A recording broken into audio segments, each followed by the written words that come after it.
ಮಾನಿಷಾದ ಪ್ರತಿಷ್ಠಾಂ ತ್ವಂ ಅಗಮ ಶಾಶ್ವತಿ ಸಮಾಹ ಅಂತಲೇ ಪುನಃ ಹೇಳೋದು.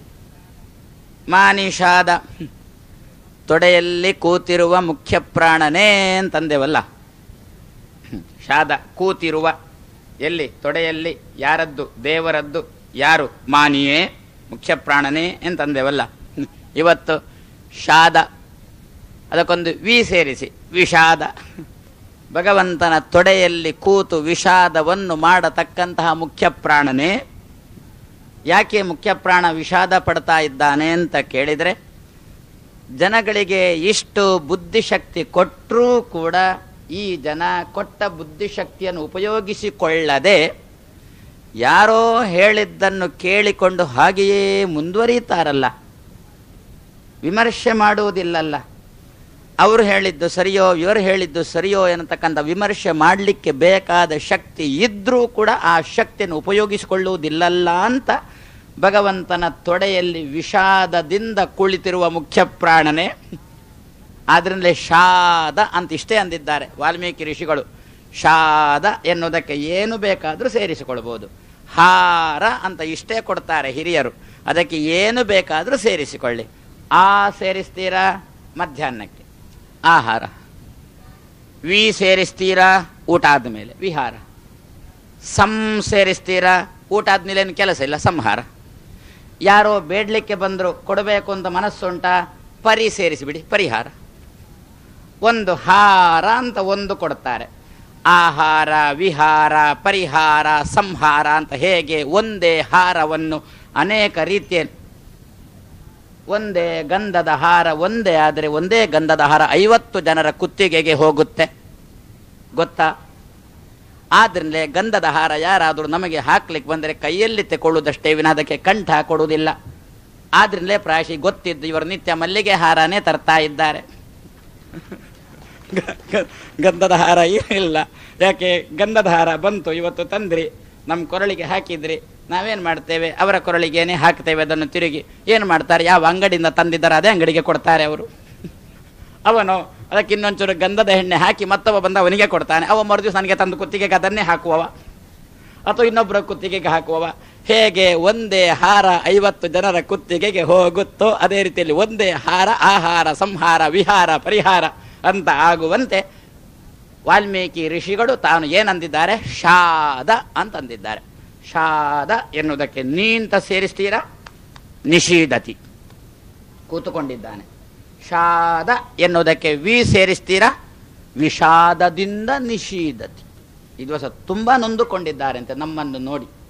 ಇಷ್ಟು ಬುದ್ಧಿಶಕ್ತಿ ಇದ್ದರೂ ಕೂಡ ಈ ಜನ ನಾನು ಬೇರೆ ದೇವರು ಬೇರೆ ಎನ್ನುವಷ್ಟು ವಿಚಾರ ಮಾಡದೆ ನಾನೇ ದೇವರು ಅಂತ ಜನ ಒದ್ದಾಡ್ತಾ ಇದ್ದಾರಲ್ವೋ ಅಂತ ವಿಷಾದದಿಂದ ಭಗವಂತನ ತೊಡೆಯಲ್ಲಿ ಕೂತಿರುವ ಮುಖ್ಯ ಪ್ರಾಣನೇ ನೀನು ಶಾಶ್ವತೀ ಸಮಾಹ ಪ್ರತಿಷ್ಠಾಂ. ಯಾರು ಒಪ್ಪುವುದು? ಹೇಳುವುದು ದೇವತೆಗಳು ಸ್ವಯಂ ಹೇಳ್ತಾ ಇದ್ದಾರೆ. ಯಾವ ದೇವತೆಗಳು ನಾವು ಈ ದಿವಸ ನೀನೇ ದೊಡ್ಡವ ಅಂತ ಪೂಜೆ ಮಾಡ್ತಾ ಇದ್ದೇವೋ ಅದೇ ದೇವತೆಗಳಂತ ಇದ್ದಾರೆ ನಾವು ದೊಡ್ಡವರಲ್ಲ, ನಮ್ಮಲ್ಲಿ ಆ ಪ್ರತಿಷ್ಠೆ ಇಲ್ಲ. ಬಹಳಷ್ಟು ಜನಕ್ಕೆ ನಮ್ಮಲ್ಲಿ ಪ್ರತಿಷ್ಠೆ ಇದೆ, ನಮ್ಮದೇ ಪ್ರತಿಷ್ಠೆ. ಅದನ್ನು ಏನು ಅಂತ ಕರೀತಾರೆ? ಸ್ವಪ್ರತಿಷ್ಠೆ ಅಂತ ಕರೀತಾರೆ. ನಮ್ಮ ಪ್ರತಿಷ್ಠೆಯನ್ನು ನಾವೇ ಮಾಡಿಕೊಂಡು ಸ್ವಪ್ರತಿಷ್ಠೆ ಅಂತ ಹೇಳಿದರೆ ಅದಕ್ಕೆ ಇನ್ನೊಂದು ಹೆಸರು ಕೊಟ್ಟರು ಒಣ ಪ್ರತಿಷ್ಠೆ ಅಂತ ಹೇಳಿ. ಸ್ವಪ್ರತಿಷ್ಠೆ ಅದು ಒಣ ಪ್ರತಿಷ್ಠೆ. ದೇವತೆಗಳಂತಾರೆ ಸ್ವಪ್ರತಿಷ್ಠೆ ಕೂಡುದು, ಮತ್ತೆ ಪರಪ್ರತಿಷ್ಠೆ ಬೇಕು. ಇನ್ನೊಬ್ಬನನ್ನು ಭಗವಂತನ ಪ್ರತಿಮೆ ಅಂತ ಚಿಂತನೆ ಮಾಡುವ ಅನುಸಂಧಾನ ನಮ್ಮಲ್ಲಿ ಬರಬೇಕು. ಇಲ್ಲಿ ಕೂತಿರುವ ವ್ಯಕ್ತಿಗಳೆಲ್ಲ ಭಗವಂತನ ಪ್ರತಿಮೆ ಅಂತ ಅನುಸಂಧಾನ ಮಾಡುವ ಪ್ರಸಂಗ ನಮ್ಮಲ್ಲಿ ಬರಬೇಕು. ನಾನು ದೇವರ ಪ್ರತಿಮೆ, ನನ್ನಲ್ಲಿ ಪೂಜೆ ಮಾಡು ಅಂತ ನಾವು ಇನ್ನೊಬ್ಬರಿಗೆ ಹೇಳುವ ಪ್ರಸಂಗ ಬರಬಾರದು. ಇನ್ನೊಬ್ಬನನ್ನು ನೋಡಿ ನೀನು ದೇವರ ಪ್ರತಿಮೆ, ನಿನ್ನಲ್ಲಿ ನಾನು ದೇವರ ಆರಾಧನೆ ಮಾಡ್ತೇನೆ ಅಂತ ನಾವು ಹೇಳುವ ಪ್ರಸಂಗ ಬರಬೇಕು.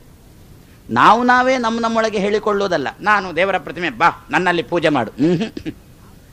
ನಾವು ಏನು ಹೇಳಬೇಕು? ನಿಮ್ಮನ್ನು ನೋಡಿ ನೀವು ದೇವರ ಪ್ರತಿಮೆ, ನಿಮ್ಮಲ್ಲಿ ನಾನು ದೇವರ ಪೂಜೆ ಮಾಡ್ತೇನೆ ಅಂತ ನಾನು ನಿಮಗೆ ಹೇಳಬೇಕು, ನೀವು ನಮಗೆ ಹೇಳಬೇಕು ಹೊರತು ನಾನೇ ನನಗೆ ಹೇಳಿಕೊಳ್ಳುವುದಲ್ಲ. ಆದರೆ ದೇವತೆಗಳು ಏನು ಮಾಡಿದ್ರು?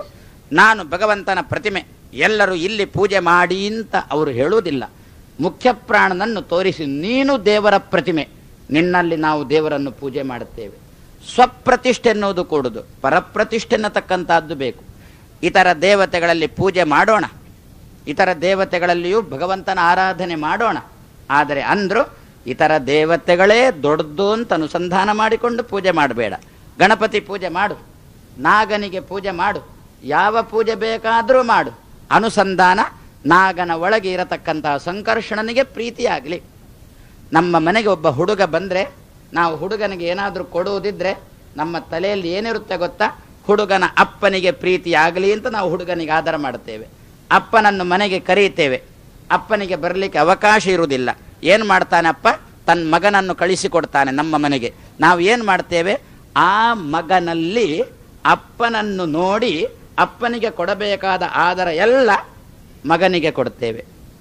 ಮಗ ಏನು ಮಾಡಬೇಕು ಗೊತ್ತಾ? ಸಿಕ್ಕಿದ ಆದರವನ್ನೆಲ್ಲ ಹಿಡ್ಕೊಂಡು ಹೋಗಿ ಅಪ್ಪನಿಗೆ ತಲುಪಿಸಬೇಕು. ಅಪ್ಪ ಇಷ್ಟೆಲ್ಲ ಕೊಟ್ಟರು, ದಕ್ಷಿಣೆ ಇಷ್ಟೆಲ್ಲ ಕೊಟ್ಟರು, ನಿನ್ನ ಮುಖ ನೋಡಿ ನನಗೆ ದಕ್ಷಿಣೆ ಕೊಟ್ಟರು, ನಿನ್ನ ಮುಖ ನೋಡಿ ನನಗೆ ಆದರ ಮಾಡಿದ್ರು, ತೆಕೋ ಅಂತ ಅಪ್ಪನ ಮುಂದೆ ಇಡಬೇಕು. ಅದು ಬಿಟ್ಟು ತನಗೆ ಸಿಕ್ಕಿದ ದಕ್ಷಿಣೆ ತಾಲಿ ತಂಬಿಗೆ ಬೆಳ್ಳಿದ್ದು ಸಿಕ್ಕಿತು ಅಂತೇಳಿ ಹುಡುಗ ಹಿಡ್ಕೊಂಡು ಸೊಂಟಕ್ಕೆ ಸಿಕ್ಕಿಸ್ಕೊಂಡು ತಾನು ಮನೆಗೆ ಹೋಗದೆ ಎಲ್ಲಿಯಾದರೂ ಹೋದರೆ ಮತ್ತೊಂದು ಸಂದರ್ಭದಲ್ಲಿ ಅಪ್ಪ ಇವನನ್ನು ಕಳಿಸುವುದಿಲ್ಲ, ಮತ್ತೆ ಯಾರನ್ನಾದರೂ ಕಳಿಸ್ತಾನೆ. ಯಾರಲ್ಲಿ ಕೊಟ್ಟರೆ ನನಗೆ ತಲುಪುತ್ತೋ ಅವರನ್ನು ಕಳಿಸ್ತಾನೆ. ಅದೇ ರೀತಿಯಲ್ಲಿ ಗಣಪತಿಯ ಪೂಜೆ ಮಾಡೋಣ, ನಾಗನ ಪೂಜೆ ಮಾಡೋಣ, ಇಂದ್ರನ ಪೂಜೆ ಮಾಡೋಣ, ಚಂದ್ರನ ಪೂಜೆ ಮಾಡೋಣ. ಆದರೆ ನಮ್ಮ ಅನುಸಂಧಾನ ಏನಿರಬೇಕು ಅಂತಂದರೆ ಆಕಾಶಾತ್ ಪತಿತಂ ತೋಯಂ ಯಥಾ ಗಚ್ಚತಿ ಸಾಗರಂ ಅಂತ. ಎಲ್ಲೇ ಪೂಜೆ ಮಾಡಿದ್ರು ಈ ಪೂಜೆ ಗಣಪತಿಯಲ್ಲಿ ಮಾಡಿದ ಪೂಜೆ ಗಣಪತಿಯ ಒಳಗಿರುವ ವಿಶ್ವಂಬರನಿಗೆ ಪ್ರೀತಿಯಾಗಲಿ, ನಾಗನ ಒಳಗಿರುವ ಸಂಕರ್ಷಣನಿಗೆ ಪ್ರೀತಿಯಾಗಲಿ. ಯಮನಿಗೇನೆ ಪೂಜೆ ಮಾಡ್ತೇವೆ ನಾವೆಲ್ಲ. ಯಾವಾಗ ಗೊತ್ತು? ನಿತ್ಯ. ಮತ್ತೆಂಥದ್ದು? ಸಾಯ್ಬಾರ್ದು ಸಾಯ್ಬಾರ್ದು ಸಾಯ್ಬಾರ್ದು ಅಷ್ಟೇ. ಮತ್ತೆಂಥದ್ದು? ಸಾಯ್ಬಾರ್ದು ಅಂತಂದ್ರೆ ಯಮನಿಗೆ ಪೂಜೆ ಮಾಡುವುದಂದ್ರೆ ಒಂದೇ ಅರ್ಥ. ಅದಕ್ಕಂದ್ರು ಯಮನಿಗೆ ಪೂಜೆ ಮಾಡುವಾಗ ಯಮನ ಒಳಗೆ ರಾಮನಿಗೆ ಪೂಜೆ ಮಾಡು, ಯಮನ ಒಳಗೆ ರಾಮನನ್ನು ಚಿಂತನೆ ಮಾಡು, ಯಮನಿಗೆ ಪೂಜೆ ಮಾಡು. ಇಲ್ಲದ್ರೆ ಅದೇ ಯಮ ಸಾಯ್ಬಾರ್ದು ಅಂತ ಪೂಜೆ ಮಾಡಿದ್ರೆ ಹಿಡ್ಕೊಂಡೇ ಹೋಗ್ತಾನೆ ಅಂತಾರೆ. ಆದರೆ ಇಂದ್ರನಲ್ಲಿ ಉಪೇಂದ್ರನಿಗೆ ಪೂಜೆ ಮಾಡೋಣ. ಹೀಗೆ ಒಂದೊಂದು ಪ್ರತಿಮೆಗಳಲ್ಲಿ ಭಗವಂತನ ಒಂದೊಂದು ರೂಪಕ್ಕೆ ಪೂಜೆ ಮಾಡಬೇಕು ಅಂತ ಶಾಸ್ತ್ರಕಾರರು ಹೇಳಿದ್ದಾರೆ. ಹಾಗಾದರೆ ಸಮಸ್ತ ದೇವತೆಗಳು ಈ ದಿವಸ ವಾಲ್ಮೀಕಿಗಳಂತೆ ಇರುವ ಸಮಸ್ತ ದೇವತೆಗಳು ಈ ದಿವಸ ಮುಖ್ಯ ಪ್ರಾಣನನ್ನು ತೋರಿಸಿ ನೀನು ಪ್ರತಿಮೆ ಭಗವಂತನದ್ದು. ಪ್ರತಿಮೆ ಹೇಗಿರಬೇಕು? ಪ್ರತಿಮೆಗೇನೆ ಭಿನ್ನ ಬಂದರೆ ಆ ಪ್ರತಿಮೆಯಲ್ಲಿ ದೇವರ ಪೂಜೆ ಮಾಡಲಿಕ್ಕಾಗುತ್ತಾ? ವಾಯುದೇವರು ಎಂತಹ ಪ್ರತಿಮೆ? ಎಂದೆಂದೂ ಭಿನ್ನ ಬಾರದ ಪ್ರತಿಮೆ. ವಾಯುದೇವರೆಂಬ ಪ್ರತಿಮೆಗೆ ಹೆಸರೇನು? ಅಮೃತ ಅಂತ ಹೆಸರು. ಯಾಕೆ? ಅತಿರೋಹಿತ ವಿಜ್ಞಾನಾತ್ ವಾಯುರಪಿ ಅಮೃತ ಸ್ಮೃತಃ. ಭಗವಂತನಿಗೆ ಅಮೃತ ಅಂತ ಹೆಸರು ಉಂಟಲ್ಲ, ವಾಯುದೇವರಿಗೂ ಅಮೃತ ಅಂತ ಹೆಸರು. ಮರಣ ಇಲ್ಲದವ. ಯಾಕೆ ಮರಣ ಇಲ್ಲ ಅಂತಂದರೆ ಮರೆಯುವಿಕೆ ಇಲ್ಲ, ಆದ್ದರಿಂದ ಮರಣ ಇಲ್ಲ ಅಷ್ಟೇ. ಯಾರಿಗೆ ಮರಣ? ಯಾರಿಗೆ ಮರೆಯುವಿಕೆಯೋ ಅವರಿಗೆ ಮರಣ ಅಷ್ಟೇ. 10 ಜನ ಸೇರಿದ್ದಾರೆ, ನಾನು ಕೂತಲ್ಲಿ ಯಾರಲ್ಲಿ ಆದರೂ ಒಬ್ಬನಲ್ಲಿ ಏನೋ ಒಂದು ಪ್ರಶ್ನೆ ಕೇಳಿದಾಗ ಅವ ಸುಮ್ಮನೆ ಎದ್ದು ನಿಂತು ಟೆಟ್ಟೆಟ್ಟೆ ಅಂದರೆ 10 ಜನರ ಎದುರಲ್ಲಿ ಅವನಿಗೆ ಅವಮಾನ ಆದಂತೆ ಆಯಿತು. ಹೋಗುವಾಗ ಏನು ಹೇಳ್ತಾನೆ? ಏನೋ ಪ್ರಶ್ನೆ ಕೇಳಿದ್ರು, ಉತ್ತರ ಕೊಡ್ಲಿಕ್ಕೆ ಬಂದಿಲ್ಲ, ನನಗೆ ಸತ್ತಂತೆ ಆಯಿತು. ಏನೋ ಪ್ರಶ್ನೆ ಕೇಳಿದಾಗ ಥಟ್ಟನೆ ಉತ್ತರ ಕೊಟ್ಟ. ಯದ್ಯಪಿ ಅವನಿಗೆ ಆ ಉತ್ತರ ಎಲ್ಲಿಯೂ ಗೊತ್ತಿರಲಿಲ್ಲ, ಆದರೆ ಥಟ್ಟನೆ ತಲೆಗೆ ಹೊಳೆಯಿತು, ಸ್ಫೂರ್ತಿ ಬಂತು, ಉತ್ತರ ಕೊಟ್ಟ. ಹೋಗುವಾಗ ಹೇಳ್ತಾನೆ ಅಕ್ಕಪಕ್ಕದವರ ಹತ್ರ, ಏನು ಒಮ್ಮೆ ಬದುಕಿದೆಪ್ಪ, ಅವ್ರು ಏನೋ ಕೇಳಿದರು. ಮರೆಯುವಿಕೆ ಅಂದರು ಸಾಯುವಿಕೆ ಅಂದರು ಒಂದೇ ಎನ್ನುವುದಕ್ಕೆ ಇನ್ನೊಂದು ಉದಾಹರಣೆ ಬೇಕಾ? ನಮ್ಮ ಮಕ್ಕಳಲ್ಲಿ ಚೆನ್ನಾಗಿದೆ ಉದಾಹರಣೆ. ಶಾಲೆಗೆ ಹೋಗ್ತಾವೆ, ಬರೀತಾವೆ. ಏನು ಬರೀತಾವೆ? ಕೊಟ್ಟದ್ದು ಬರೆಯೋದಲ್ಲ, ಏನೇನೋ ಬರೀತಾವೆ. ಅಥವಾ ಬರೀಲಿಕ್ಕೆ ಮರ್ತು ಹೋಗುತ್ತೆ ಅಲ್ವೋ, ಬರೀಲಿಕ್ಕೆ ನೆನಪಾಗುವುದಿಲ್ಲಲ್ಲ. ಮನೆಗೆ ಬರ್ತಾವೆ, ಅವುಗಳಿಗೆ ಖಾತ್ರಿ ಇರುತ್ತೆ, ನಾನು ಈ ಸಲ ಉತ್ತೀರ್ಣ ಆಗುವುದಿಲ್ಲ ಅಂತ ಖಾತ್ರಿ ಇರುತ್ತೆ. ಆದ್ದರಿಂದ ಮನೆಗೆ ಬಂದವುಗಳೇ ಮಾಡುವುದೇನು ಗೊತ್ತಾ? ನೇಣು. ಹಾಗಾದರೆ ಯಾಕೆ ಸತ್ರು? ಮರೆಯುವಿಕೆ ಇದ್ದದ್ರಿಂದ ಸತ್ರು. ಹಾಗಾದರೆ ಸಾಯುವಿಕೆಗೆ ಕಾರಣ ಯಾವುದು? ಮರೆಯುವಿಕೆ. ವಾಯುದೇವರಿಗೆ ಎಂದೂ ಸಾವು ಇಲ್ಲ. ಯಾಕೆ? ಅವರಿಗೆ ದೇವರ ವಿಷಯದಲ್ಲಿ ಎಂದೂ ಮರೆಯುವಿಕೆ ಇಲ್ಲ. ವಾಯು ಅಮೃತಃ ಸ್ಮೃತಃ. ವಾಯುದೇವರಿಗೆ ಅಮೃತ ಅಂತ ಹೆಸರು. ವಾಯುದೇವರು ಮರಣ ಇಲ್ಲದವರು ಅಂತ ಹೆಸರು. ಯಾಕೆ? ಅತಿರೋಹಿತ ವಿಜ್ಞಾನಾತ್. ಅವರಲ್ಲಿ ಇರುವ ತಿಳುವಳಿಕೆಗೆ, ಭಗವಂತನ ಬಗ್ಗೆ ಅವರಲ್ಲಿ ಏನು ತಿಳುವಳಿಕೆ ಉಂಟು ಆ ತಿಳುವಳಿಕೆಗೆ ಎಂದೂ ಮರೆಯುವಿಕೆ ಇಲ್ಲ. ಮರೆಯಬಾರದೋ? ಓದಿದ್ದು ಮರೆಯಬಾರದೋ? ನಾವು ಈ ದಿವಸ ಸಿದ್ಧಿವಿನಾಯಕ ಗಣಪತಿ ಅಂತ ಉಂಟು ನಮ್ಮಲ್ಲಿ, ಇರಲಿ, ನಾನೇನು ಬೇಡ ಅಂತ ಹೇಳುವುದಿಲ್ಲ. ಸಿದ್ಧಿವಿನಾಯಕ ಗಣಪತಿ ಇದ್ದಲ್ಲಿಗೆ ನಾವು ಕಾಲಲ್ಲಿ ನಡೆದೋ ಕೈಯಲ್ಲಿ ನಡೆದೋ ಏನೋ ಈ ದಿವಸ ಮಾಡಿಕೊಂಡು ಹೋಗ್ತೇವೆ, ಏನು ಬೇಕಾದರೂ ಮಾಡಿಕೊಂಡು ಹೋಗೋಣ. ಆದರೆ ನಮ್ಮಲ್ಲಿ ಒಂದು ಅನುಸಂಧಾನ ಇರಲಿ, ಈ ಸಿದ್ಧಿ ವಿನಾಯಕನ ಒಳಗೆ ಒಬ್ಬ ಸಿದ್ಧನಾದ ಪುರುಷ ಕೂತಿದ್ದಾನೆ ಅಂತ ಅನುಸಂಧಾನ ಇರಲಿ. ಆ ಸಿದ್ಧ ಪುರುಷನೇ ವಾಯುದೇವರು ಕೂತಿದ್ದಾರೆ ಅಂತ ಅನುಸಂಧಾನ ಇರಲಿ. ವಾಯುದೇವರ ಒಳಗೇನೆ ಭಗವಂತ ಇದ್ದಾನೆ ಅನ್ನತಕ್ಕಂಥ ಅನುಸಂಧಾನ ಇರಲಿ. ಆವಾಗ ಆ ಸಿದ್ಧಿ ವಿನಾಯಕನ ಮೂಲಕ ನಮಗೆ ಜೀವನದಲ್ಲಿ ಏನು ಬೇಕೋ ಅದು ಸಿಗುತ್ತೆ. ಹಾಗಾದರೆ ನಮ್ಮ ಜೀವನದ ಕ್ರಮ ಏನು ಅಂತಂದರೆ, ನಾವು ಜೀವನದಲ್ಲಿ ಮರೆಯುವಿಕೆ ರಹಿತರಾಗಬೇಕು. ನಮಗೆ ಜೀವನದಲ್ಲಿ ಎಲ್ಲವೂ ನೆನಪಿರಬೇಕು. ಬೇಡದ್ದು ನೆನಪಿರುತ್ತೆ, ಬೇಕಾದ್ದು ಮಾತ್ರ ನೆನಪಿರುವುದಿಲ್ಲ ಅಷ್ಟೇ. ಅವರ ಮೊನ್ನೆ ಬೈದಿದ್ದಾರೆ ನನಗೆ, ಅಲ್ಲ ನಾನು ನೆನಪಿಟ್ಟುಕೊಳ್ಳಿಲ್ಲ ಬಿಡಿ, ಪುನಃ ಇವನೇ ನನಗೆ ನೆನಪಿಟ್ಟುಕೊಳ್ಳಿಕ್ಕೆ ಎಲ್ಲಿ ಪುರುಸತ್ತುಂಟು. ಆದರೆ ಬೈಬಾರ್ದಿತ್ತಲ್ಲ, ಅಲ್ಲ ನಾನು ಬಿಟ್ಟಿದ್ದೇನೆ, ಬಿಟ್ಟು ಬಿಡಿ. ಅವನಿಗೆ ಇವನೇ ನೆನಪು ಮಾಡಿ ಕೊಡ್ತಾನೆ ಬೈದದ್ದನ್ನು. ಅವ ಮರೆತು ಬಿಟ್ಟು, ಬೈದವನು ಮರೆತು ಬಿಟ್ಟಿದ್ದಾನೆ, ಬೈಸಿಕೊಂಡವನು ನೆನಪಿಟ್ಟುಕೊಂಡಿದ್ದಾನೆ, ಬೈದವನಿಗೆ ನೆನಪು ಮಾಡಿ ಕೊಡ್ತಾನೆ. ನಾನು ಮರ್ತಿದ್ದೇನೆ ಅಂತೇಳಿ ಅವನಿಗೆ ನೆನಪು ಮಾಡಿ ಕೊಡ್ತಾನೆ. ನೆನಪಿರೋದಿಲ್ವೋ? ಇರುತ್ತೆ. ಇರುತ್ತೋ? ಇಲ್ಲ. ಅದಕ್ಕಂದ್ರು ಬೇಕಾದ್ದು ನೆನಪಿಟ್ಟುಕೊಂಡು ಬೇಡಾದ್ದನ್ನು ಮರೆಯುವಿಕೆ ಬರಬೇಕು ಅಂತಾದರೆ ವಾಯುದೇವರ ಚಿಂತನೆ ಮಾಡೋಣ ಅಂತಾಳೆ. ಪ್ರತಿನಿತ್ಯ ಜೀವನದಲ್ಲಿ ಆನಂದ ತೀರ್ಥ ಗುರುಭ್ಯೋ ನಮಃ ಅಂತ ಅನ್ನೋಣ. ನಮ್ಮ ಜೀವನದಲ್ಲಿ ಅವರಿಗೆ ಗುರುಭ್ಯೋ ನಮಃ, ಇವರಿಗೆ ಗುರುಭ್ಯೋ ನಮಃ ಅಂತ ಅಂತೇವಲ್ಲ, ಜೊತೆಯಲ್ಲಿ ಇದನ್ನು ಸೇರಿಸೋಣ. ಭಗವಂತನಿಗೆ ನಮಸ್ಕಾರ, ಲಕ್ಷ್ಮಿಗೆ ನಮಸ್ಕಾರ, ಜೊತೆಯಲ್ಲಿ ಪ್ರತಿ ದಿವಸ ಶ್ರೀಮದಾನಂದ ತೀರ್ಥ ಗುರುಭ್ಯೋ ನಮಃ ಒಂದು 10 ಆದರೂ, ಅವರಿಗೆ ಹೆಸರೇ ದಶಪ್ರಮತಿ, 10 ಸಾಕು ಅಂತಾರೆ. ನಮ್ಮಲ್ಲಿ ಇರುವುದೇ ಮಕ್ಕಳಿಗೆ ಮನೆಯಲ್ಲಿ ದೊಡ್ಡವರು ಬೈಯುವುದು, ಒಂದು ದಶ ಗಾಯತ್ರಿ ಮಾಡ್ಲಿಕ್ಕೆ ಆಗೋದಿಲ್ಲ ಅಂತಲೇ, ದಶ ಅಂತಲೇ ನಮ್ಮದು. ಯಾಕೆ ನಿನ್ನ ದಶೆ ಆರಂಭ ಆಗುವುದೇ ದಶ ಗಾಯತ್ರಿ ಮಾಡುವುದರಿಂದ, ನಿನ್ನ ದಶೆ ಒಳ್ಳೆಯದಾಗುವುದೇ ಗಾಯತ್ರಿ 10 ಮಾಡಿದ್ದರಿಂದ, ಇಲ್ಲದ್ರೆ ದಶೆ ಪೂರ ದುರ್ದಶೆ ಆಗಿಬಿಡುತ್ತೆ. ಹಾಗಾದರೆ ಒಂದು 10 ಬಾರಿ ಶ್ರೀಮದಾನಂದ ತೀರ್ಥ ಗುರುಭ್ಯೋ ನಮಃ ಅಂತ ಮನಪೂರ್ವಕವಾಗಿ ನಾವು ಮನೆಯಲ್ಲಿ ಕೂತು ಚಿಂತನೆ ಮಾಡಿ ಹೊರಡೋಣ. ಮಕ್ಕಳಿಗೆ ಪರೀಕ್ಷೆಯಲ್ಲೋ ಏನು ಬರೀಬೇಕು ಅದು ನೆನಪುಳಿಯುತ್ತೆ, ಯಾರಿಗೇನು ಹೇಳಬೇಕು ಅದು ನೆನಪುಳಿಯುತ್ತೆ. ಹಾಗಾದರೆ ವಾಯುದೇವರಿಗೆ ಹೆಸರೇನು? ಅಮೃತಃ. ಮರಣ ಇಲ್ಲದವರು. ದೇವರ ಉಪಾಸನೆ ಮಾಡಲಿಕ್ಕೆ ಬೇಕಾಗಿರತಕ್ಕಂಥ ಪ್ರತಿಮೆ ಹೇಗಿರಬೇಕು? ಪ್ರತಿಮೆಗೆ ಭಿನ್ನತೆ ಬರಬಾರದು, ಪ್ರತಿಮೆ ಭಿನ್ನ ಆಗಿರಬಾರ್ದು. ಭಿನ್ನವಾದ ಪ್ರತಿಮೆಯಲ್ಲಿ ದೇವರ ಪೂಜೆ ಮಾಡಲಿಕ್ಕೆ ಆಗುವುದಿಲ್ಲ. ಅದಕ್ಕೋಸ್ಕರ ಹಿರಿಯರು ನಮಗೆ ತೀರ್ಮಾನ ಮಾಡಿ, ಸಮಸ್ತ ದೇವತೆಗಳು ತೀರ್ಮಾನ ಮಾಡಿ ವಾಯುದೇವರ ಹತ್ರ ಅಂತ ಇದ್ದಾರೆ, ನೀನು ಶಾಶ್ವತೀ ಸಮಾಹ ಪ್ರತಿಷ್ಠಾ. ಬಹಳಷ್ಟು ಸಮಯದವರೆಗೆ ಪ್ರಳಯ ಕಾಲದ ತನಕ ನೀನೇ ಭಗವಂತನ ಉಪಾಸನೆಗೆ ಪ್ರತಿಮೆಯಾಗಿರು. ಯಾಕೆ ಅಂತ ಕೇಳಿದರೆ, ಕ್ರೌಂಚ ಮಿಥುನಾತ್ ಏಕಂ ಅವಧೀಹಿ ಕಾಮಮೋಹಿತಂ.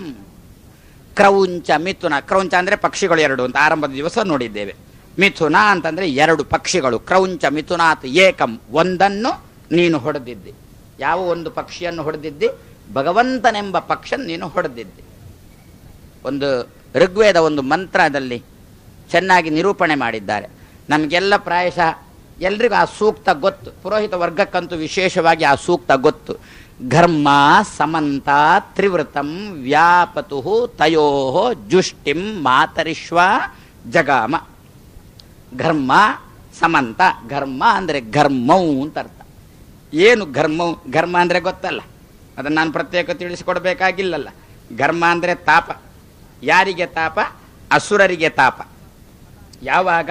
ಸಮಂತಾತ್, ಸದಾ ಕಾಲದಲ್ಲಿಯೂ ಕೂಡ ಅಸುರರಿಗೆ ತಾಪವನ್ನು ಕೊಡತಕ್ಕಂತಹ ಭಗವಂತನ 2 ರೂಪಗಳು. ಯಾವ ರೂಪಗಳು? ಆತ್ಮ ಮತ್ತು ಅಂತರಾತ್ಮ ಎನ್ನತಕ್ಕಂಥ 2 ರೂಪಗಳು ಎಲ್ಲಿದ್ದಾವೆ? ತ್ರಿವೃತಂ ವ್ಯಾಪತು. ತ್ರಿವೃತ ಅಂತಂದರೆ ಶರೀರ. ಈ ಶರೀರವನ್ನು ತ್ರಿವೃತ ಅಂತ ಕರೆದರು. ಭಾರತದಲ್ಲಿ ಒಂದು ಮಾತಂತಾರೆ, ವಿದುರನ ಮೂಲಕ ವೇದವ್ಯಾಸರು ಒಂದು ಸಮಾಜಕ್ಕೆ ಮಾತು ಕೊಟ್ಟರು. ತ್ರಿಸ್ತೂಣಂ ಪಂಚಸಾಕ್ಷಿಕಂ. ಇದೊಂದು ಮನೆ. ಎಂಥ ಮನೆ? ಮುರುಕು ಮನೆ. ಯಾವಾಗ ಬೀಳುತ್ತೆ ಗೊತ್ತಿಲ್ಲ. ಯಾಕೆ ಗೊತ್ತಿಲ್ಲ? ಅದೇನು ಅಷ್ಟು ಭಯ? ಹೌದು, ಈ ಮನೆ 3 ಕಂಬದಲ್ಲಿ ನಿಂತದ್ದು. ಈ ಚಪ್ರ 3 ಕಂಬದಲ್ಲಿ ನಿಂತದ್ದು. ಚಪ್ರ ಗಟ್ಟಿರಬೇಕಾದ್ರೆ 4 ಕಂಬ ಚೆನ್ನಾಗಿರಬೇಕಲ್ಲ. 3 ಕಂಬದಲ್ಲಿ ನಿಂತಿರತಕ್ಕಂಥ ಚಪ್ರ ಎಷ್ಟಾದರೂ ಅಷ್ಟಷ್ಟೇ. ಒಂದು ಬದಿಯಲ್ಲಿ ನಾವೇ ಆಧಾರವಾಗಿ ನಿಲ್ಲಬೇಕಾದೀತೋ ಏನೋ ಆ ಚಪ್ಪರಕ್ಕೆ. ಇದು ನಮ್ಮ ಶರೀರ 3 ಕಂಬದಲ್ಲಿ ನಿಂತದ್ದು. ಯಾವುದು? ವಾತ ಪಿತ್ತ ಕಫ. ಯಾವುದಾದ್ರೂ 3ರಲ್ಲಿ ಯಾವುದತ್ರಾದ್ರೂ ನಾನಿದ್ದೇನೆ ಅನ್ನಂತೆ.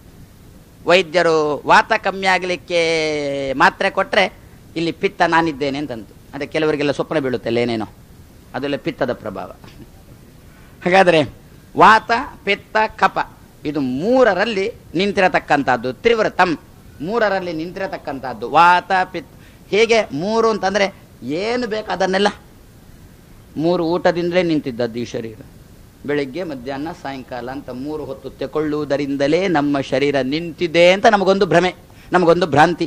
ಒಂದು ಹೊತ್ತು ಕಮ್ಮಿ ಆದರೂ ಕೂಡ ಎಲ್ಲಿ ಸಾಯ್ತೇವೋ ಏನೋ ಅಂತ ಭ್ರಾಂತಿ. ಆದ್ದರಿಂದ ಮೂರು ಊಟದಿಂದ ನಿಂತಿರತಕ್ಕಂತಹ ಮನೆ ಇದು. ಆದ್ದರಿಂದ ತ್ರಿವೃತಂ. ಲೌಕಿಕವಾಗಿ ಹೇಳುವುದಾದರೆ ಪ್ರಣವದ ಮೂರಕ್ಷರದಿಂದ, ಪ್ರಣವದಲ್ಲಿ ಮೂರಕ್ಷರ ಅಕಾರ, ಉಕಾರ, ಮಕಾರ. ಅಕಾರ ಅಡ್ಡಾಡುವುದು, ಮಕಾರ ಉಕಾರ ಉಣ್ಣೋದು, ಮಕಾರ ಮಲಗುವುದು. ಮೂರಕ್ಷರದಲ್ಲಿ ನಿಂತಿರತಕ್ಕಂಥದ್ದು ನಮಗೆ ಪ್ರಣವ ಅಂದರೆ ಇಷ್ಟೇ ಅರ್ಥ ಆಗುವುದು. ಶಾಸ್ತ್ರಕಾರರು ಪ್ರಣವ ಶಬ್ದಕ್ಕೆ ಬೇರೆ ಅರ್ಥ ಕೊಟ್ಟು ನಾವು ಅದನ್ನು ಜೀವನದಲ್ಲಿ ಬೇರೆ ರೀತಿಯಲ್ಲಿ ಅಳವಡಿಸಿಕೊಂಡಿದ್ದೇವೆ. ಹಾಗಾದರೆ ತ್ರಿವೃತಂ, ಮೂರರಲ್ಲಿ ನಿಂತಿರತಕ್ಕಂತಹದ್ದು ನಿಮ್ಮ ಈ ಶರೀರ. ಈ ಶರೀರದಲ್ಲಿ ಭಗವಂತನ ಎರಡು ರೂಪಗಳು ಸೇರಿಕೊಂಡಿದ್ದಾವೆ ಅಂತಂದ್ರು. ಯಾವುದಕ್ಕೋಸ್ಕರ? ನಮಗೆ ಏನು ಹೊರಗಿನಿಂದಲೋ ಒಳಗಿನಿಂದಲೋ ಏನು ಪೀಡೆಗಳು ಬರ್ತಾವೆ, ನಮಗೆ ಯಾರು ಹಿಂಸೆ ಕೊಡ್ತಾರೆ, ಒಳಗಿನಿಂದ ಕಾಮಕ್ರೋಧಾದಿಗಳೇ ಆಗಬಹುದು, ಹೊರಗಿನಿಂದ ಬೇರೆ ಯಾರೂ ಆಗ್ಬೋದು. ಎರಡೂ ರೀತಿಯಲ್ಲಿ ಬರತಕ್ಕಂತಹ ಪೀಡೆಗಳ ಪರಿಹಾರಕ್ಕೋಸ್ಕರ ಭಗವಂತ ಎರಡು ರೂಪದಿಂದ ಘರ್ಮವು ಒಳಗೆ ಆ ದೈತ್ಯರಿಗೆ ತಾಪ ಕೊಡುವುದಕ್ಕೋಸ್ಕರ ಘರ್ಮವು ಸಮಂತ ಇಡೀ ಶರೀರದಲ್ಲಿ ವ್ಯಾಪಿಸಿಕೊಂಡಿದ್ದಾವೆ. ಗುಹಾಂ ಪ್ರವಿಷ್ಟೌ ಆತ್ಮಾನೋ ಹಿ ತದ್ದರ್ಶನಾತ್. ವೇದವ್ಯಾಸದೇವರಂದರು ಹೃದಯ ಗುಹೆಯನ್ನು ಎರಡು ರೂಪಗಳು ಭಗವಂತನದ್ದು ಪ್ರವೇಶ ಮಾಡಿದ್ದಾವೆ.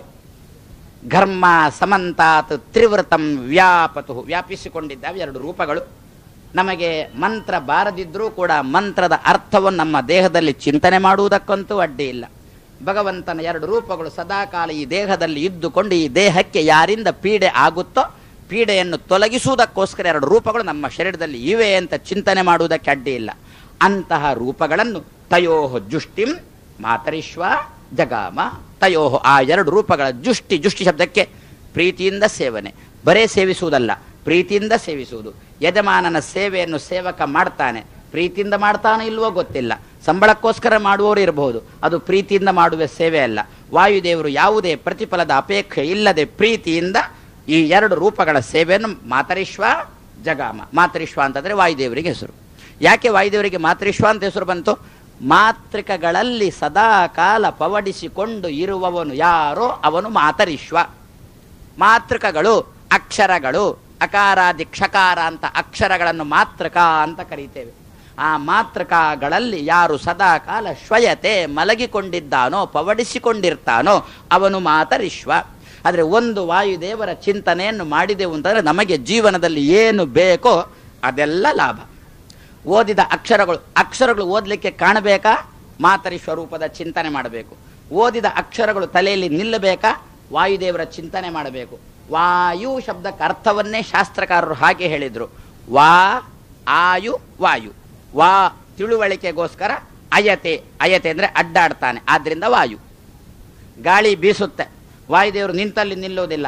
ಆ ಹನುಮ ರೂಪದಿಂದ ಬಂದರು, ಭೀಮ ರೂಪದಿಂದ ಬಂದರು, ಮಧ್ವ ರೂಪದಿಂದ ಬಂದರು, ನಾನಾ ರೂಪದಿಂದ ಅಡ್ಡಾಡ್ತಾರೆ. ಯಾಕೆ? ನಮಗೆ ನಿಮಗೆ ತಿಳುವಳಿಕೆಯನ್ನು ಕೊಡುವುದಕ್ಕೋಸ್ಕರ. ವಾ ಅಂದರೆ ತಿಳುವಳಿಕೆ ಅಲ್ಲ. ಏನು ವಾ ಎನ್ನುವುದಕ್ಕೆ ತಿಳುವಳಿಕೆ ಅಂತ ಅರ್ಥ ಉಂಟಾ? ಹೋ ಉಂಟು. ನಾನೇನೊಂದು ವಿಷಯ ಹೇಳಿದೆ, ನೀವೇನಂತೀರಿ? ಹೋ ಅಂತೀರಿ, ಆಯ್ತಲ್ಲ, ಬಂದು ತಿಳುವಳಿಕೆ ಸುಲಭ, ಬಹಳ ಸುಲಭ. ನೀವು ವಾ ಅಂತ ಅನ್ಲಿಲ್ವಾ, ನಿಮಗೆ ನಾನು ಹೇಳಿದ ಅರ್ಥ ಆಗಿಲ್ಲ ಅಂತ ಅರ್ಥ.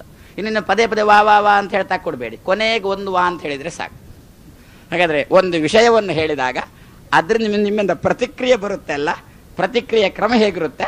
ವಾ ಅಂತ ಒಂದು ಪ್ರತಿಕ್ರಿಯೆ ಇರುತ್ತೆಲ್ಲ, ಅದನ್ನೇ ಶಾಸ್ತ್ರಕಾರ ಹಿಡ್ಕೊಂಡು, ಹಾಗಾದರೆ ವಾ ಎನ್ನುವುದು ತಿಳುವಳಿಕೆ. ವಾರ್ಥಂ ತಿಳುವಳಿಕೆಗೋಸ್ಕರ. ಯಾರು ಅಯತೆ ಅಡ್ಡಾಡ್ತಾನೋ, ನಾನಾ ರೂಪ ತೆಗೆದುಕೊಂಡು ಅಡ್ಡಾಡ್ತಾನೋ ಅವನಿಗೆ ವಾಯು. ತಿಳುವಳಿಕೆ ಬರಬೇಕಾ? ವಾಯು ರೂಪದ ಚಿಂತನೆ ಮಾಡೋಣ. ಓದಲಿಕ್ಕೆ ತೋರಬೇಕಾ? ಮಾತೃಶ್ವ ರೂಪದ ಚಿಂತನೆ ಮಾಡೋಣ. ಓದಿದ್ದು ತಲೆಗೆ ಹಿಡಿಬೇಕು. ಎಲ್ಲದಕ್ಕೂ ಕೂಡ ವಾಯುದೇವರ ಚಿಂತನೆ ನಮಗೆ ಹೇಳಿದರು. ಹಾಗಾದರೆ ಮಾತೃಶ್ವ ಜಗಾಮ. ಹಾಗಾದರೆ ವಾಯುದೇವರ ಕೆಲಸ ಏನು? ಒಳಗಿರತಕ್ಕಂಥ ಭಗವಂತನನ್ನು ಎಬ್ಬಿಸುವುದು ವಾಯುದೇವರ ಕೆಲಸ. ಅವಧೀಹಿ, ನೀನು ಹೊಡೆದಿ. ದೇವರು ಆಲೋಚನೆ ಮಾಡಿಯೇ ಮುಖ್ಯ ಪ್ರಾಣನನ್ನು ಸೃಷ್ಟಿ ಮಾಡಿದ್ದು. ಏನು ಆಲೋಚನೆ ಮಾಡಿ ಸೃಷ್ಟಿ ಮಾಡಿದ್ದು? ಯಾರು ಈ ದೇಹದಿಂದ ಏಳುವಾಗ ನಾನು ಏಳಬೇಕೋ ಅಥವಾ ನಾನು ಏಳ್ತೇನೆ ಅಂತಂದಾಗ ಯಾರು ಏಳಬೇಕೋ ಅಂಥವನನ್ನು ನಾನು ಸೃಷ್ಟಿ ಮಾಡ್ತೇನೆ ಅಂತ ಆಲೋಚನೆ ಮಾಡಿ ಸೃಷ್ಟಿ ಮಾಡಿದ್ದು ವಾಯುದೇವರು.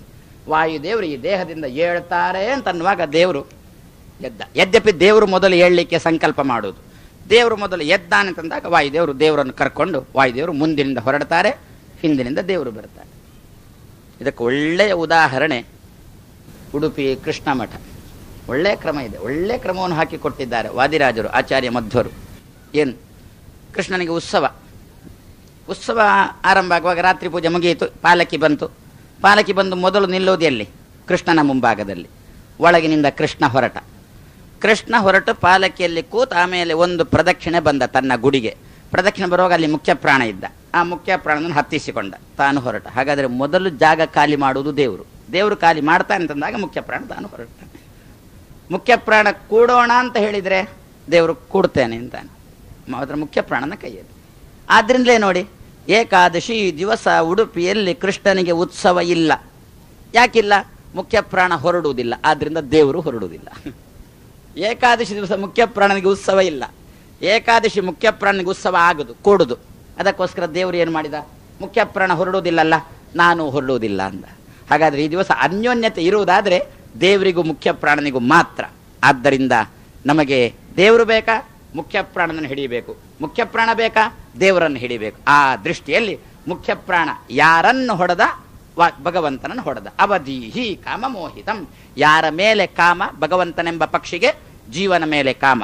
ಜೀವನ ಮೇಲೆ ಕಾಮದಿಂದ ಪ್ರೇಮದಿಂದ ಕೂಡಿರುವ ಭಗವಂತನೆಂಬ ಪಕ್ಷಿಯನ್ನು ಈ ವಾಯುದೇವರು ತಾನು ಹೊಡೆದ್ರು. ಅವಧೀಹಿ ಕಾಮ ಮೋಹಿತಂ. ಆದ್ದರಿಂದ ನೀನು, ದೇವತೆಗಳು ಹೇಳ್ತಾ ಇದ್ದಾರೆ, ನೀನು ಎಲ್ಲರ ಉಪಾಸನೆಗೂ, ಎಲ್ಲರೂ ಭಗವಂತನ ಉಪಾಸನೆ ಮಾಡುವಾಗ ನಿನ್ನನ್ನೇ ಮಾಧ್ಯಮವನ್ನಾಗಿಟ್ಟುಕೊಂಡು ಭಗವಂತನ ಉಪಾಸನೆ ಮಾಡಲಿ.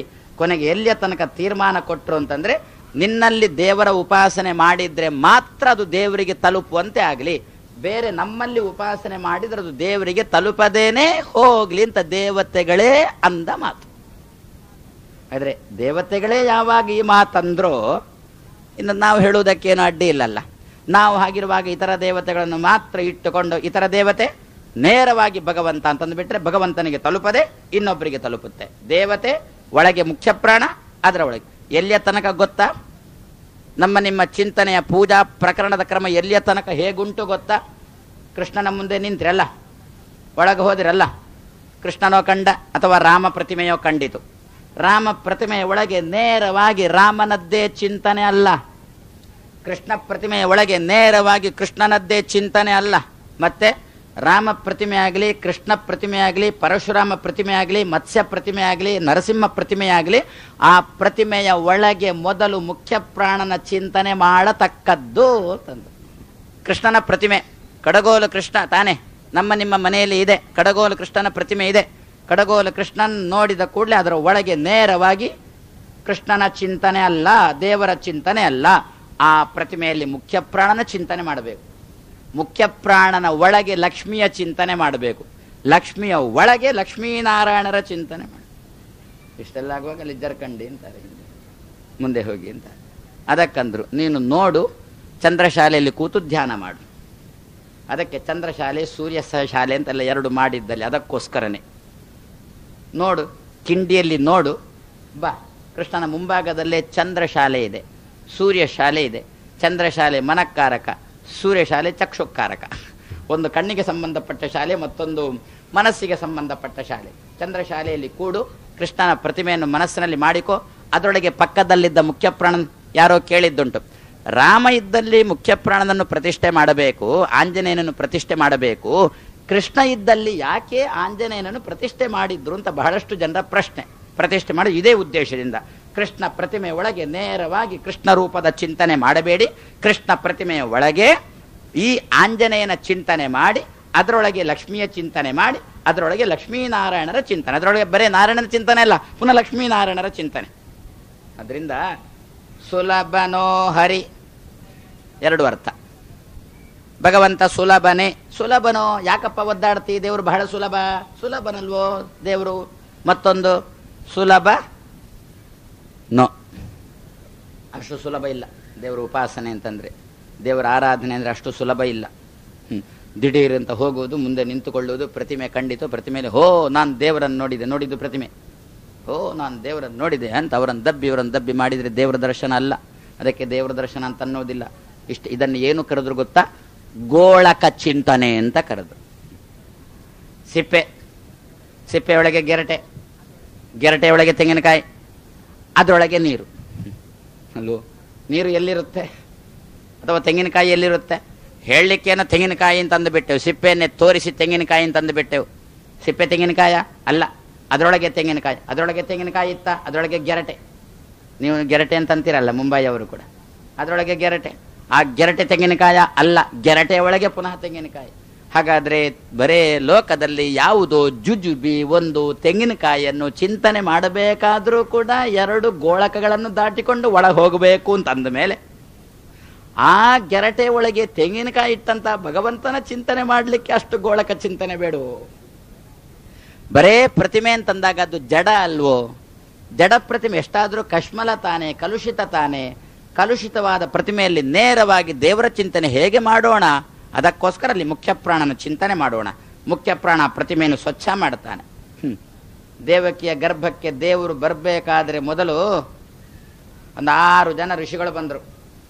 ಆಮೇಲೆ ಬಲರಾಮ್ ಬಂದ, ಆಮೇಲೆ ದೇವರು ಬಂದದ್ದು. ಯಾಕೆ? ದೇವಕಿ ಗರ್ಭ ಎಷ್ಟಂದ್ರೂ ಮಾನುಷ ಗರ್ಭ, ಎಷ್ಟಂದ್ರೂ ಕಲುಷಿತ ಗರ್ಭ, ಎಷ್ಟಂದ್ರೂ ಮತ್ಸರದಿಂದ ತುಂಬಿರತಕ್ಕಂಥ ಗರ್ಭ, ಅಂತ ಮಲಮೂತ್ರಗಳಿಂದ ತುಂಬಿರತಕ್ಕಂಥ ಗರ್ಭ.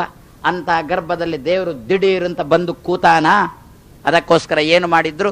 ಶುದ್ಧಿ ಮಾಡುವುದಕ್ಕೋಸ್ಕರ ಮೊದಲು 6 ಜನ ಋಷಿಗಳನ್ನು ದುರ್ಗೆ ದಬ್ಬಿದಳು. 6 ಜನ ಮಕ್ಕಳು ಯಾರು? 6 ಜನ ಋಷಿಕುಮಾರರು, ಋಷಿಗಳು, ತಪಸ್ಸು ಮಾಡಿದವರು. ದೇವಕಿಯ ಗರ್ಭಕ್ಕೆ ಬಂದರು. ಒಬ್ಬರೊಬ್ಬರೇ ಗರ್ಭಕ್ಕೆ ಬಂದರು. ಗರ್ಭವನ್ನು ಶುದ್ಧಿ ಮಾಡಿದ್ರು, ಹೊರಟು ಹೋದರು. ಸಾಲಿಲ್ಲ ಗರ್ಭ ಶುದ್ಧ ಆದದ್ದು. ಕೊನೆಗೆ ದೇವರು ಏನು ಮಾಡಿದ? ತನ್ಮನೆಯ ಜನವನ್ನೇ ಕೊಟ್ಟು ಕಳಿಸಿದ ಗರ್ಭ ಶುದ್ಧಿ ಮಾಡಲಿಕ್ಕೆ. ಯಾರದು? ಶೇಷ. ಅವ ಬಂದ. ಅವನು ಸ್ವಲ್ಪ ಸಮಯ ಗರ್ಭದಲ್ಲಿ ಕೂತ. ಗರ್ಭ ಶುದ್ಧ ಆಯಿತು. ಗರ್ಭ ಶುದ್ಧ ಮಾಡಿ ಅವನು ಹೋದ. ಮತ್ತೆ ದೇವರು ಬಂದ. ನಿಮ್ಮ ಮನೆಯಲ್ಲಿ ದೇವರ ಪೂಜೆ ಆಗಬೇಕು ಅಂತ ನಮ್ಮನ್ನು ಕರೀತೀರಿ ಅಲ್ಲ? ಕರಿಬೇಕು ಅಂತ ಹೇಳಿದ್ದಲ್ಲ ನಾನೇನು. ಕರೆದ್ರೆ ಮುಂಬೈಯಲ್ಲಿ ಬರುವ ಪ್ರಸಂಗನೂ ಇಲ್ಲ ಬಿಡಿ, ನನಗೆ ಗೊತ್ತು, ಧೈರ್ಯ ಉಂಟು, ಆದ್ರಿಂದ ಕರೀತೀರಿ ಅಂತ ಅಂದದ್ದು. ಯಾರ ಮನೆಯಲ್ಲಿ ಕೂಡ ಕರೆದು ದೇವರ ಪೂಜೆ ಮಂಟಪ ಬಿಡಿಸಿ ಗಡದ್ದಾಗಿ ನಿಮಗೇನೆ ಅಲ್ಲಿ ನಿಲ್ಲಿಕ್ಕೆ ಜಾಗ ಇಲ್ಲ ಅಂತ ನಾವು ಬಂದರೆ ಜಾಗ ಆದೀತ? ಹಾಗಿರುವಾಗ ಹಾಗಾದರೆ ನಿಮ್ಮ ಮನೆಗೆ ನಾವು ದೇವರ ಪೆಟ್ಟಿಗೆ ತರಬೇಕಾದ್ರೆ ನೀವು ಮೊದಲು ನಿಮ್ಮ ಮನೆಯನ್ನು ಪೂರಾ ಸ್ವಚ್ಛ ಮಾಡಿ ಶುದ್ಧ ಮಾಡಿ ಈ ಜಾಗದಲ್ಲಿ ಸ್ವಾಮಿಗಳು ಮಂಟಪ ಹಾಕಬೇಕು ಅಂತ ಒಂದು ಜಾಗವನ್ನು ಸ್ವಚ್ಛ ಮಾಡಿ ಇಡ್ತೀರಾ? ಆದರೆ ಮನೆಯವರು ಆ ಜಾಗವನ್ನು ಸ್ವಚ್ಛ ಮಾಡಿ ಆಯ್ತಾ? ಆಮೇಲೆ ಏನು ನಾನು ಬಂದು ದಿಢೀರಂತ ಮಂಟಪ ಹಾಕ್ತೇನೆ? ಇಲ್ಲ, ನಾನು ನನ್ನ ಜನವನ್ನು ಕೊಟ್ಟು ಕಳಿಸ್ತೇನೆ. ನನ್ನ ಜನ ನಿಮ್ಮ ಹತ್ರ ಕೇಳ್ತಾನೆ ಎಲ್ಲಿ ಮಂಟಪ ಹಾಕುವುದು ಅಂತ ಕೇಳ್ತಾನೆ. ನೀವು ಜಾಗ ತೋರಿಸ್ತೀರಿ. ಅವ ಶುದ್ಧ ಮಾಡಲಿಕ್ಕೆ ಶುರು ಮಾಡಿದ. ನೀವಂತೀರಿ ನಾವು ಶುದ್ಧ ಮಾಡಿ ಆಗಿದೆ. ನಾವು ನನ್ನ ಜನ ಅಂದ ಸಾಲುವುದಿಲ್ಲ ಅಂದ. ನೀವು ಶುದ್ಧ ಮಾಡಿದ್ದು ಸಾಲುವುದಿಲ್ಲ. ಯಾಕೆ? ನಿಮಗೆ ಸೆಗಣಿ ಹಿಡ್ದೇ ಗೊತ್ತಿಲ್ಲ. ಕೈಯಲ್ಲಿ ಸೆಗಣಿ ಹಿಡಿದು ಶುದ್ಧ ಮಾಡಿ ಅಭ್ಯಾಸ ಇಲ್ಲ. ಯಾಕಿಲ್ಲ? ಸೆಗಣಿ ಅಂದ್ರೆ ಎಂತ ಗೊತ್ತಿದ್ರೆ ಅಲ್ವೋ ಸೆಗಣಿ ಹಿಡಿದು ಶುದ್ಧ ಮಾಡಿ ಅಭ್ಯಾಸ ಆಗೋದು ನಮಗೆ. ಯಾಕೆ ಸೆಗಣಿ ಇಲ್ಲ? ದನ ಇದ್ರೆ ತಾನೇ ಸೆಗಣಿ ಇರೋದು. ಅದೆಲ್ಲ ಒಂದಕ್ಕೊಂದು ಸಂಬಂಧಪಟ್ಟು ಹೋಗುತ್ತೆ. ಹಾಗಾದ್ರೆ ನೀವು ಶುದ್ಧ ಮಾಡಿದ್ದು ಸಾಲಿಲ್ಲ ಅಂತ ನಮ್ಮ ಜನ ಬಂದು ಶುದ್ಧ ಮಾಡಿ ಮಂಟಪ ಹಾಕಿದ ಮೇಲೆ ಸ್ವಾಮಿಗಳು ದೇವರನ್ನು ಹೇಗೆ ಇಡುತ್ತಾರೋ ಅದೇ ರೀತಿಯಲ್ಲಿ ದೇವಕಿಯ ಗರ್ಭವನ್ನು 6 ಜನ ಋಷಿಗಳು ಬಂದು ಸ್ವಚ್ಛ ಮಾಡಿದ್ರು. ಸಾಲಿಲ್ಲ, ಅದು ಮನೆಯವರು ಸ್ವಚ್ಛ ಮಾಡಿದಂತೆ. ಮತ್ತೆ ದೇವರು ತನ್ನ ಜನವನ್ನು ಕೊಟ್ಟು ಕಳಿಸಿದ. ಶೇಷನನ್ನು, ದೇವತೆಯನ್ನು ಕೊಟ್ಟು ಕಳಿಸಿದ. ಅವ ಶುದ್ಧ ಮಾಡಿದ.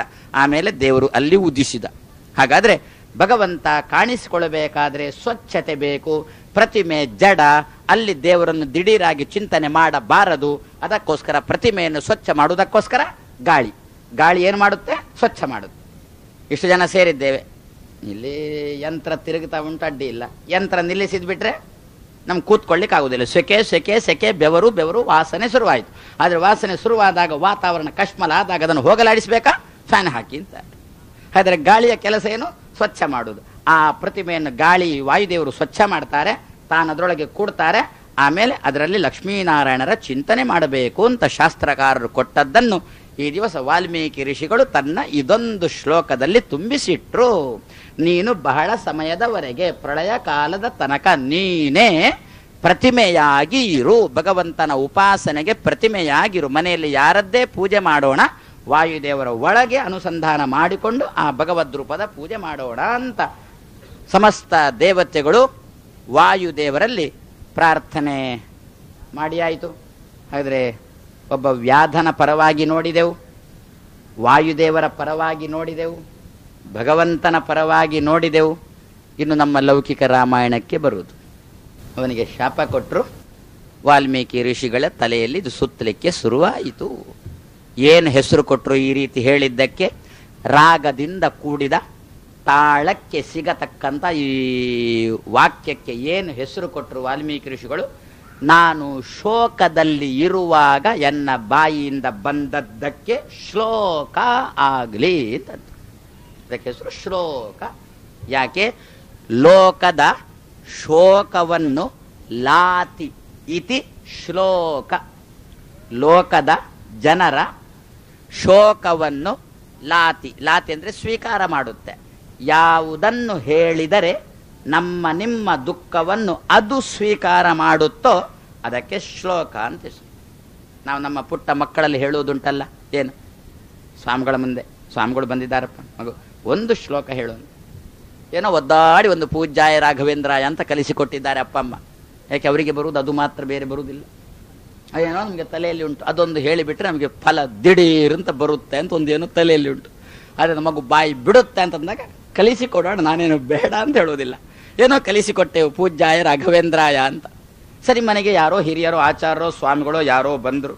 ಅವರ ಮುಂದೆ ನಾವು ನಮ್ಮ ಮಗುವಿನ ಹತ್ರ ಹೇಳ್ತೇವೆ, ಮಗು ಒಂದು ಶ್ಲೋಕ ಹೇಳು. ಆ ಪೂಜ್ಯಾಯ ಮಗು ಪೂಜ್ಯಾಯ ಅಂತ ಅಮ್ಮ ಅಂದಳು, ರಾಘವೇಂದ್ರಾಯ ಅಂತ ಅಮ್ಮನೇ ಅಂದಳು. ಇನ್ನು ಉಳಿದದ್ದು ಸ್ವಲ್ಪ. ಮಗು ಅಂದಿಲ್ಲ. ಅಕಸ್ಮಾತ್ ಮಗು ಅಂದರೆ ಆವಾಗ ಅಪ್ಪಮ್ಮನಿಗೆ ಖುಷಿಯೇ ಖುಷಿ. ಯಾಕೆ? ಸ್ವಾಮಿಗಳಿಗೆ ಖುಷಿಯಾಯಿತು ಅಂತ ಅಪ್ಪಮ್ಮನಿಗೆ ಖುಷಿ, ಆಚಾರ್ಯರಿಗೆ ಖುಷಿಯಾಯಿತು ಅಂತ ಅಪ್ಪಮ್ಮನಿಗೆ ಖುಷಿ. ಹಾಗಾದರೆ ಅಷ್ಟರ ತನಕ ಇರತಕ್ಕ ಶೋಕವನ್ನು ಈ ಶ್ಲೋಕ ತೆಗೆದು ಬಿಡ್ತಲ್ಲ, ಶ್ಲೋಕ ಅಂತಾಯಿತು. ಅದಕ್ಕೆ ನಮ್ಮಲ್ಲಿ ಅಂದರು, ಒಂದು ಶ್ಲೋಕವನ್ನಾದರೂ ಓದೋಣ. ಅರ್ಥ ಬೇಡ, ಅರ್ಥ ಆಗುವುದು ಬೇಡ. ಭಾಗವತದ ಒಂದು ಶ್ಲೋಕವನ್ನಾದರೂ ಓದೋಣ, ರಾಮಾಯಣದ ಒಂದು ಶ್ಲೋಕವನ್ನಾದರೂ ಓದೋಣ. ಫಲ ನಮ್ಮ ನಿಮ್ಮ ದುಃಖ ಪರಿಹಾರ. ಲೋಕ ಅಂದರೆ ಗೊತ್ತು, ಶ ಅಂದರೆ ಗೊತ್ತು, ಶೋಕ ಶೋಕ ಶೋ. ಲೋ ಅಂದರೆ ತಗೊಳ್ಳೋದು. ಏನು ಅಷ್ಟು ಗೊತ್ತಾಗೋದಿಲ್ಲ ನಿಮಗೆ ಅಂದರೆ, ಅದು ಇಲ್ಲಿರುವವರು, ಮುಂಬೈಯಲ್ಲಿರುವವರು, ನಾನು ಕರ್ನಾಟಕದವ. ಹಾಗಾದರೆ ಲೋ ಅಂದರೆ ತೆಕೋ ಅಂತ ಅರ್ಥ ತಾನೆ. ಇದು ಯಾವುದನ್ನು ಹೇಳಿದರೆ ನಮ್ಮಲ್ಲಿದ್ದಂತಹ ಶೋಕವನ್ನು ಅದು ತೆಗೆದುಕೊಳ್ಳುತ್ತೋ ಆದ್ದರಿಂದ ಅದಕ್ಕೆ ಶ್ಲೋಕ ಅಂತ ಹೆಸರು ವಾಲ್ಮೀಕಿ ಋಷಿಗಳು ಕೊಟ್ಟರಂತೆ. ಆದ್ದರಿಂದ ಜೀವನದಲ್ಲಿ ನಿತ್ಯ ಅರ್ಥ ಆಗದಿದ್ದರೂ ರಾಮಾಯಣದ ಒಂದು ಶ್ಲೋಕವನ್ನು ಎರಡು ಶ್ಲೋಕವನ್ನು ಹೇಳಿ ನಮ್ಮ ಮನಸ್ಸಿನಲ್ಲಿರತಕ್ಕಂಥ ದುಃಖವನ್ನು ಪರಿಹರಿಸಿಕೊಳ್ಳಬೇಕು ಎನ್ನುವ ಉದ್ದೇಶದಿಂದ ಚತುರ್ಮುಖ ಬ್ರಹ್ಮನ ಪ್ರೇರಣೆಯಿಂದ ವಾಲ್ಮೀಕಿ ಋಷಿಗಳ ಮುಂದೆ ಎರಡು ಪಕ್ಷಿಗಳು ಬಂದು ವ್ಯಾಧನಿಂದ ಚತುರ್ಮುಖ ಒಂದು ಪಕ್ಷಿಗೆ ಹೊಡಿಸಿ ವಾಲ್ಮೀಕಿಗಳ ಬಾಯಿಂದ ಈ ಒಂದು ಶ್ಲೋಕ ಬರುವಂತೆ ಮಾಡಿ ಇದರ ಗರ್ಭದಲ್ಲಿ ಸಮಸ್ತ ರಾಮಾಯಣವನ್ನು ತುಂಬಿಸಿದ್ದಾರೆ. ಏನು ರಾಮಾಯಣವನ್ನು ಹೇಳುವುದಾದರೆ, ಯತ್ ಕ್ರೌಂಚ ಮಿಥುನಾತ್ ಏಕಂ ಅವಧೀಹಿ ಕಾಮಮೋಹಿತಂ. ಕಾಮಿಯಾಗಿರತಕ್ಕಂಥ ರಾವಣನನ್ನು ರಾಮಚಂದ್ರ ನೀನು ಸಂಹಾರ ಮಾಡಿದ್ದಿ, ಸಂಹಾರ ಮಾಡಿ ಅಯೋಧ್ಯೆಯಲ್ಲಿ ಪಟ್ಟಾಭಿಷಿಕ್ತನಾದಿ. ಮುಗಿಯಿತು ರಾಮಾಯಣ. ಇಷ್ಟೇ ಅಲ್ವ ರಾಮಾಯಣ? ರಾಮಚಂದ್ರ ಅಯೋಧ್ಯೆಯಲ್ಲಿ ಪಟ್ಟಾಭಿಷಿಕ್ತನಾಗಿ ರಾಜ್ಯಭಾರ ಮಾಡಿದ. 11,000 ವರ್ಷಗಳ ಕಾಲ ರಾಮಚಂದ್ರ ರಾಜ್ಯಭಾರ ಮಾಡಿದ. ನಂತರ ಎಲ್ಲರನ್ನೂ ಕರ್ಕೊಂಡು, ಇಲ್ಲ ಬರುವವರು ಬನ್ನಿ ಅಂತ ಕರ್ಕೊಂಡು, ನಾವೆಲ್ಲ ಉಳಿದವರು ಬರುವವರು ಬನ್ನಿ ಅಂತ ಕರ್ಕೊಂಡು ರಾಮಚಂದ್ರ ತಾನು ಮೋಕ್ಷದ ದಾರಿಯನ್ನು ಹಿಡ್ದ ಎಂಬಲ್ಲಿಗೆ ಗಂಟೆ ಆಯಿತು. ಇದು ಮುಂಬೈ ಜನ ಅಂತ ನನಗೆ ಗೊತ್ತು. ಹೇಳ್ಬೋದು, ಯಾರೋ ಹೇಳಿದರು, ಏನು ಸ್ವಾಮಿ ತುಂಬ ಹೇಳಿ. ನಂದೊಂದು ನಿಯಮ ಉಂಟು, ಗೊತ್ತು ನಿಮಗೆಲ್ಲ ನಿಯಮ ಏನು ಅಂತ. ನೀವು ಹೇಳುವ ಮೊದಲು ನಾನು ಹೇಳಬೇಕು ಅಂತ ಅಷ್ಟೇ, ಮತ್ತೇನಿಲ್ಲ. ಆದ್ದರಿಂದ ಏನು ನಾವೊಂದು ಇಷ್ಟು ದಿವಸ 8 ದಿವಸ, ಇವತ್ತಿಗೆ 8 ದಿವಸ ನಾವೇನು ರಾಮಾಯಣದ ನೋಡಿದೆವು. ಆರಂಭದ 1-2 ಶ್ಲೋಕ ರಾಮಾಯಣದ ಮಾಹಾತ್ಮ್ಯದ ಬಗ್ಗೆ, 7 ವಿಧದ ಭಕ್ತಿಯ ಬಗ್ಗೆ, ವಿಶೇಷ ಭಕ್ತಿಯ ಬಗ್ಗೆ, ವಿಶಿಷ್ಟ ಭಕ್ತಿಯ ಬಗ್ಗೆ, ವಿರುದ್ಧ ಭಕ್ತಿಯ ಬಗ್ಗೆ ನಾವೇನು ನೋಡಿ ರಾಮಚಂದ್ರನ ಸರ್ವೋತ್ತಮತ್ವವನ್ನು ವಾಯುದೇವರ ಮೂಲಕ ರಾಮಚಂದ್ರನ ಉಪಾಸನೆಯನ್ನು 8 ದಿವಸದಿಂದ ನೋಡಿದೆವು. ಇದನ್ನು ಮಧ್ವರ ಅಂತರ್ಯಾಮಿ ನಮ್ಮ ಉಪಾಸ್ಯ ಮೂರ್ತಿ ಕೃಷ್ಣನಿಗೆ ಅರ್ಪಣೆ ಮಾಡುವ ಮೊದಲು ಒಂದು ನಿನ್ನೆ ಕೃಷ್ಣಾರ್ಪಣ ಆಗಿತ್ತು. ಅಭ್ರಮಂ ಭಂಗರಹಿತಂ ಅಜಡಂ ವಿಮಲಂ ಸದಾ ಆನಂದ ತೀರ್ಥ ಮತುಲಂ ಭಜೆ ತಾಪತ್ರಯಾಪಹಂ ಎನ್ನತಕ್ಕಂಥ ಒಂದು ಶ್ಲೋಕದ ಜಪ ಆಗಿ ಅಗ್ನಿಯ ಮೂಲಕ ಭಗವಂತನಿಗೆ ಅರ್ಪಣೆ ಮಾಡಿ ನಾವು ಕೃಷ್ಣಾರ್ಪಣಂ ತಂದಿದ್ದೆವು. ಇನ್ನು ಯಾರೋ ಅಂದರು, ಸ್ವಾಮಿ ಬರುವ ವರ್ಷಕ್ಕೆ ಕೊಡಿ ಅಂತ. ಬರುವ ವರ್ಷಕ್ಕೆ ಕೊಡ್ತೇನೆ, ನಾನು ಬರ್ತೇನೆ ಇರುವ ಬೇರೆ ವಿಚಾರ, ಕೊಡ್ತೇನೆ ಅಂತ ನಿಮಗೆ ಮಂತ್ರ ಕೊಡ್ತೇನೆ, ಅದನ್ನು ಜಪ ಮಾಡುವುದಕ್ಕೆ ಏನು ಅಡ್ಡಿ ಇಲ್ಲ. ಏನದು ಬರುವ ವರ್ಷಕ್ಕೆ ಮಂತ್ರ? 1 ವರ್ಷ ಇದೆ, ಆದ್ದರಿಂದ ನಿತ್ಯ ಜಪ ಮಾಡೋಣ. ಸುಮುಖೌ ಸುಂದರತರೌ ಸುನಾಸೌ ಸುಖಚಿತ್ತನು ಸುರಾರಾಧಿತ ಪಾದಾಬ್ಜೌ ರಮಾ ನಾರಾಯಣೌ ಸ್ತುಮಃ ಅಂತ. ಇದು ಯಾವುದರದ್ದು ಶ್ಲೋಕ ಅಂತೋ ನಮ್ಮ ನಿಮ್ಮ ಶೋಕವನ್ನು ತೆಗಿಲಿಕ್ಕಿದ್ದದ್ದಿದು. ಯಾವುದರ ಶ್ಲೋಕ? ವಾದಿರಾಜ ಶ್ರೀಪಾದರು ರಚನೆ ಮಾಡಿದ ಶ್ರೀ ಶ್ರೀಶ ಗುಣ ದರ್ಪಣ ಅಂತ ಒಂದು ಗ್ರಂಥ. ಶ್ರೀ ಮತ್ತೆ ಶ್ರೀಶ. ಶ್ರೀ ಅಂದರೆ ಲಕ್ಷ್ಮಿ, ಶ್ರೀಶ ಅಂದರೆ ಲಕ್ಷ್ಮೀಪತಿ. ಶ್ರೀ ಶ್ರೀಶರ ಗುಣಗಳಿಗೆ ಕನ್ನಡಿಯಂತೆ ಇರುವ ಇದು ಸ್ತೋತ್ರ.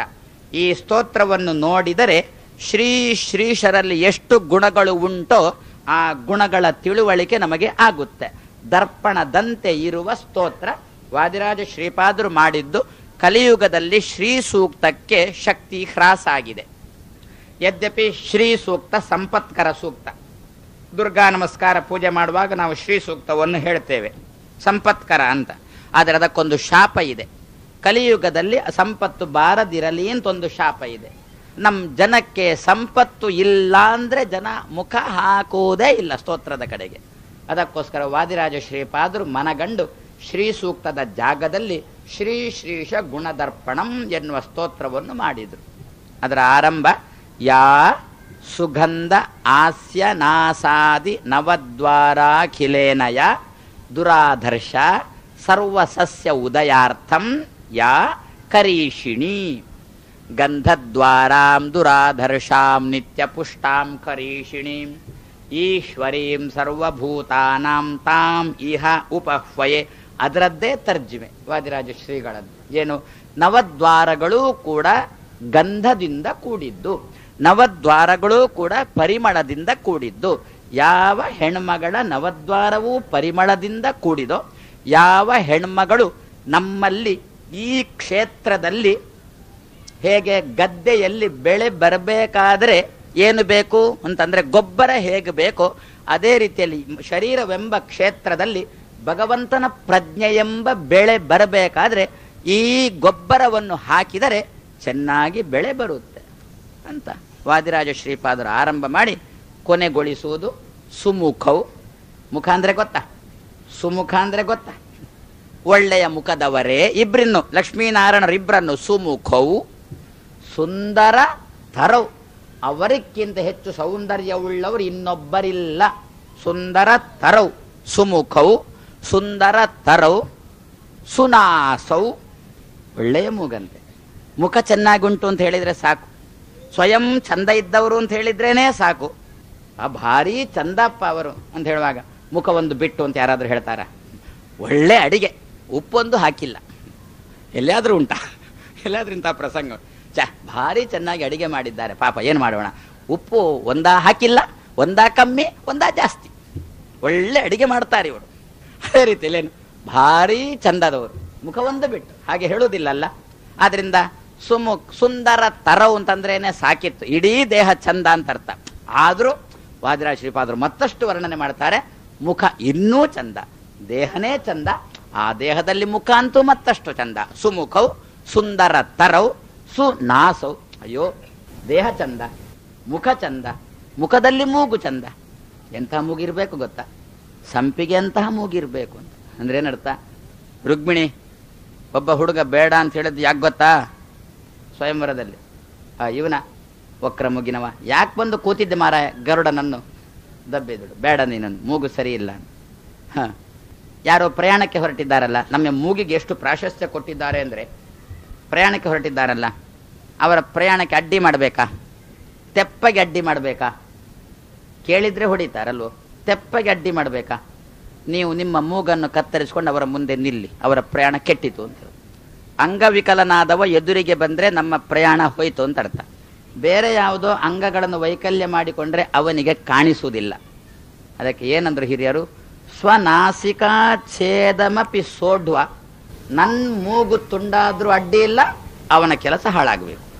ಇದು ಲೋಕದ ಜನರಲ್ಲಿ ಇರತಕ್ಕದ್ದಂತೆ. ಆದ್ರಿಂದ ದೇಹ ಚಂದ ಇರಬೇಕು, ದೇಹದಲ್ಲಿ ಮುಖ ಚಂದ ಇರಬೇಕು, ತತ್ರಾಪಿ ಮೂಗು ಚಂದ ಇರಬೇಕು.